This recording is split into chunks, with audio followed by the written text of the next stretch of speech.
there's a world where we don't end up together, I'm gonna lose. Pa nga ba? Wala na kasing room doon. So, lumipat kami ng Gangnam ni Jeloy. I only have my phone with me to vlog. But we're in front of COEX. Hyundai Mall.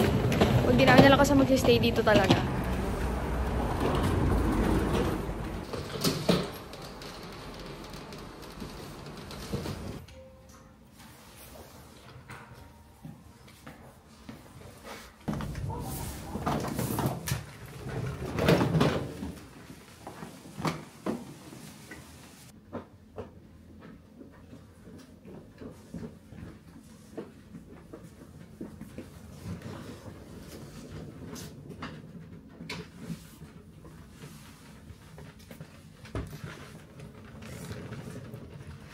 Medyo maliit siya but we're only staying in for a night since walang flight agad. Let's go and eat. Hindi pa kami kumakain ni Jeloy.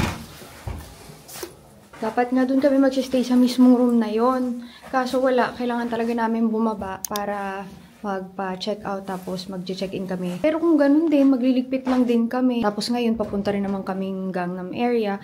So naisip namin, dito na tayo magstay para at least pagtapos nating maglibot ng Gangnam. Kasi as you can see, everyday iba-iba na una Hongdae, Seongsu, Itaewon, Myeongdong, tapos today Gangnam. Lumipat na kami dito sa Gangnam. Diba? Parang mas sensible yun.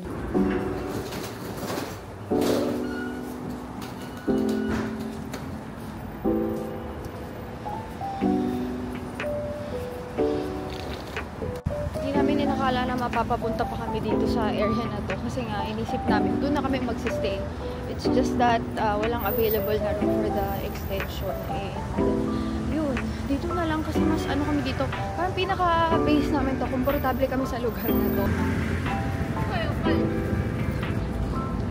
Dito tayo umuupo pag nagko-coffee sa labas lang. Kasi mabilis lang.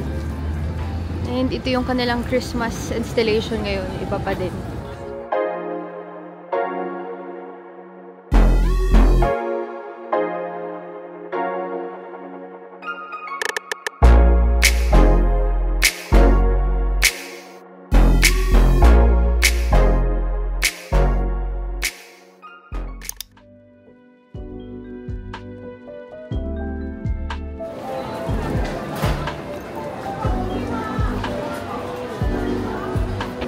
Ayaw na namin mag-isip dito kami kumakain kasi kompleto set na sila.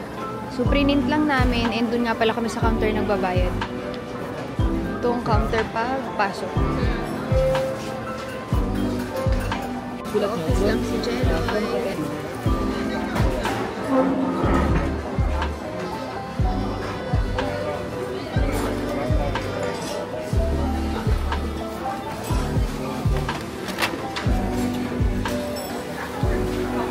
Bakit ka natatawa? Bakit ka natatawa? Si Harvey. Oh. Iniingit ko siya.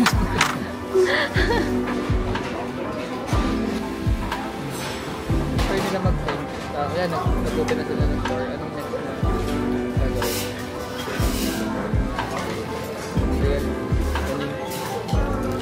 Sige, so yung double check ng inventory.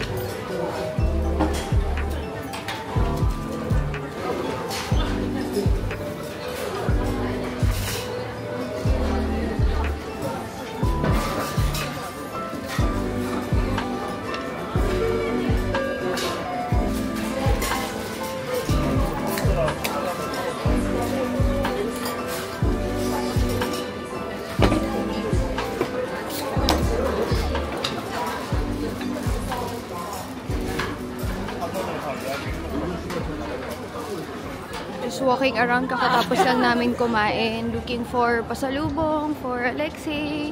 Pero nyo parang di din naman kung may mahanap meron. Kung wala, di wala. Kasi alis din kami. Pupunta din kaming Hong Kong with tatay kasi magpapacheck up siya. And simula kanina si Jeloy ay nasa telepono. Kumakain siya nasa telepono. So, ganun namin nagagawa yun. Kaya kami nakakaalis nang may trabaho pa din kami. Basta may laptop at may phone, internet. Okay kami dalawa. We can work anywhere. Doon naman kami thankful.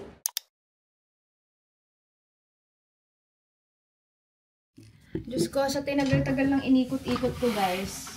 Nagsukat ako and all, pero Iisipan ko muna. Hindi ba pwedeng mabilisan. And, bili lang kami ng cherry and more strawberry kay Alexi yung dadalhin namin. And this one, iwawash ko muna before we eat. And, walang gagawin talaga ngayon. Na-exempt lang kasi talaga kami. So, para itong day na to, wala na talaga kaming balak. But we're trying to see if may supplier pa na pwedeng i-meet for tomorrow. Kasi ngayon, masyadong late na yung agenda na mag-set up pa ng mga meetings with other suppliers. Kasi syempre, diba, may mga schedule din yung mga yun. Yung pwedeng biglaan. Mili pa talaga kami dito sa baba ng asin. Yung iba kasi gusto nila condensed. Ako kasi gusto ko asin. Kami ni Jello, ganun kami. Very Filipino.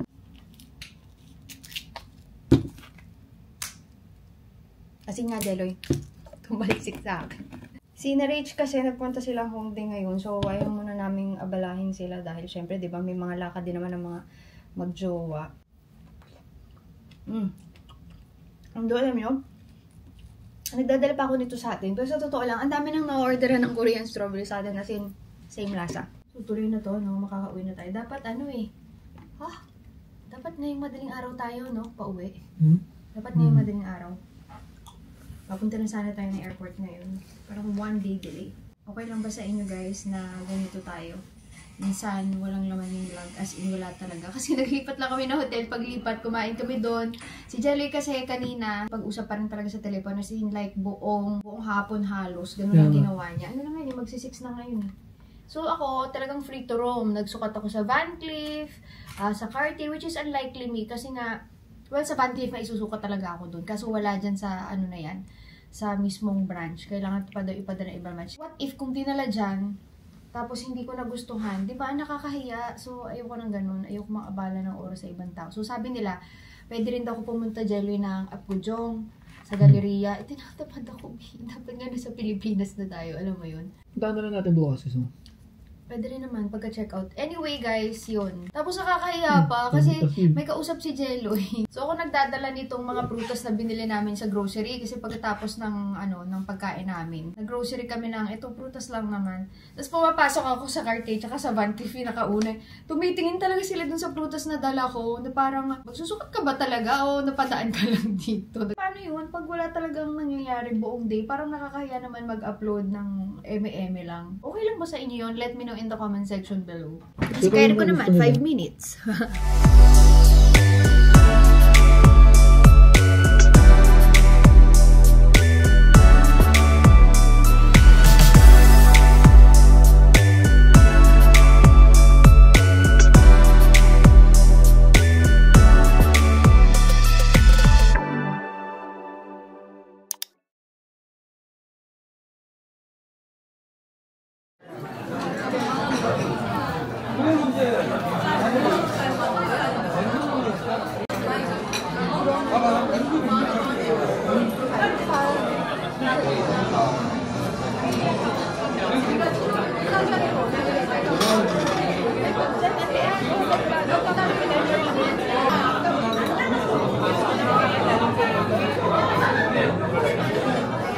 This is our finale, ang pinakahihintay ni Jelloy.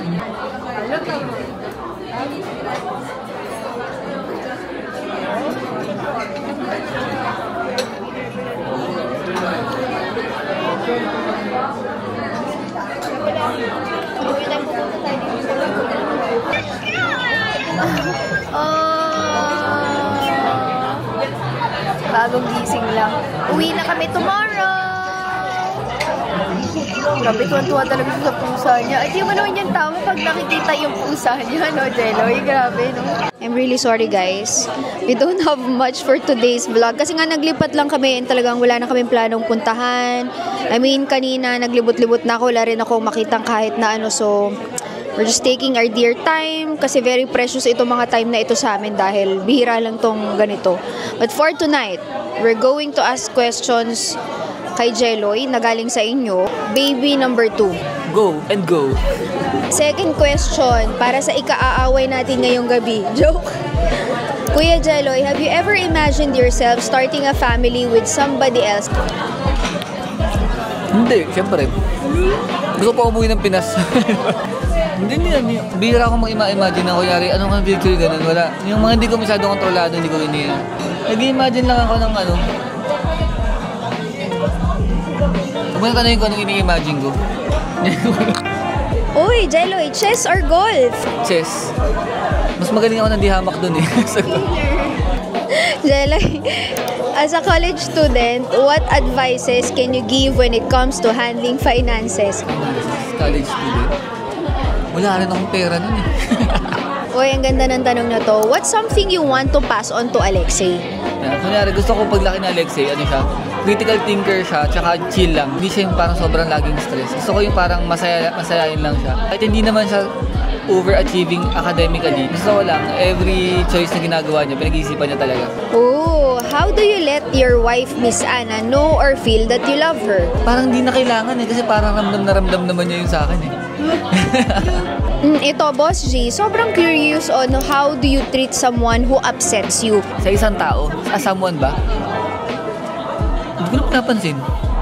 Bala siya dyan. Kasi ano ko eh, bihira ako mag-dwell dun sa mga bagay na nega o kaya toxic. Parang hayaan ko na lang, move on, lipat na lang sa iba. Parang ganun. Ito parang hindi na kailangan itanong to. Magastos ba si Annadel? Ang tanong dapat, gaano kagastos? Ha? Nasagutin ko ba? Alam mo. Ito, how to balance being productive and making time for family. Ano ba yun? Kunyari sa work? Nag-work ka tapos for family? Balance. Siyempre, depende yun sa work ng tao eh. Pero yung swerte kami ni Ana, yung work namin is, totoo na halos 24 hours ka talaga mag-iisip, gagawin mo na ganito. Pero at some point, pwede mong itigil eh, di ba? Tigil ka muna konti. Alis muna tayo nila Alex. May mga ganun tayong opportunity. Ayun. Ano ba? Nasagot ko. What in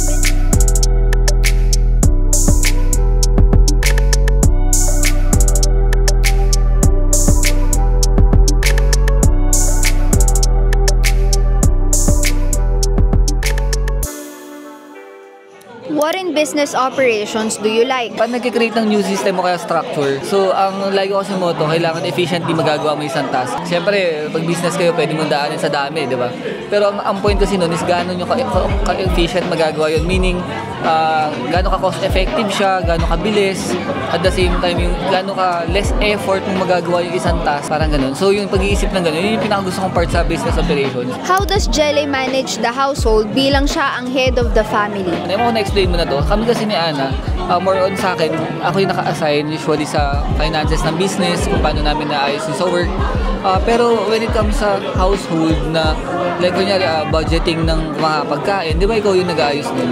O si Ana na yung nag-aayos ng mga ganyan. Kunyari, anong school ni BX, ganyan. Parang yun yung ginawa namin division of labor. Sa akin yung outside, sa kanya yung, sa kanya yung sa bahay. Mukha lang ako magastos pero marunong naman ako sa bahay.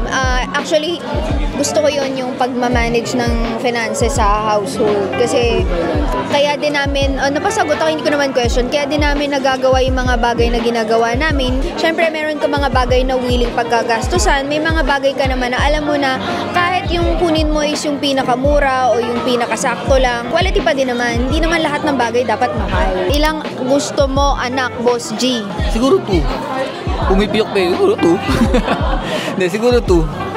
Dalawa lang. Hindi siya boy-girl. Di ba sa iba sabi na usually gusto nila boy and girl? Sa akin, pwedeng boy, dalawang boy. Ayun yung sa akin.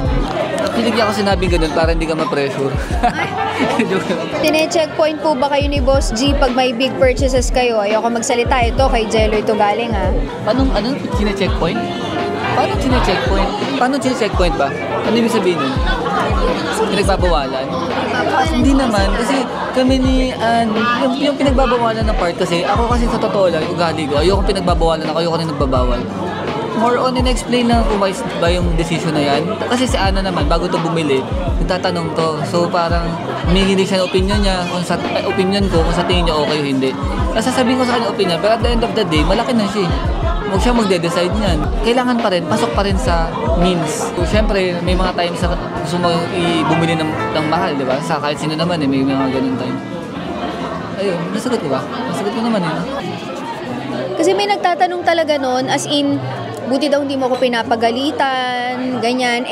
Maigi nang sa'yo nang galing. Baka kasi iniisip nila, kino-cover, ano yun, ano ba yun, sinusugarcoat ko lang.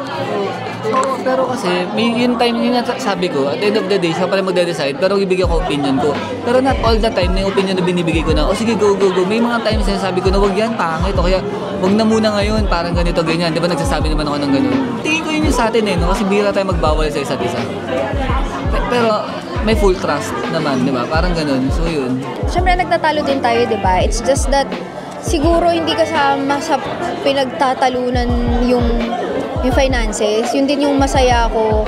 Kasi ayoko talaga na mag-aaway tayo dahil sa pera. Kasi, di ba? Sabi na natin swerte kami sa side na yun. Kasi lahat naman ng tao may malas sa kami swerte. So sa amin, medyo swerte kami sa side na hindi kami nabibigyan ng pagkakataon na mag-away para tungkol sa pera. At the same time, wala rin sa ugali namin kaya na din na manumbat or manita. Last question, Jeloy. Ano po nilulook forward ni Boss G sa 2025? Unang-una yung paglaki ni Alexei. Kasi 1 year ulit ng paglaki yun. Ano yung magiging development niya as a kid? Ano yung mga bago niya matututunan? Pangalawa naman sa business side namin, mga travel namin. Kasi 2025 full of travels tayo. Masisipin mo. But that is it, guys. We'll be ending the vlog. Probably the time you're going to see this, nasa Philippines na kami. Thank you so much for watching, guys. Bye-bye!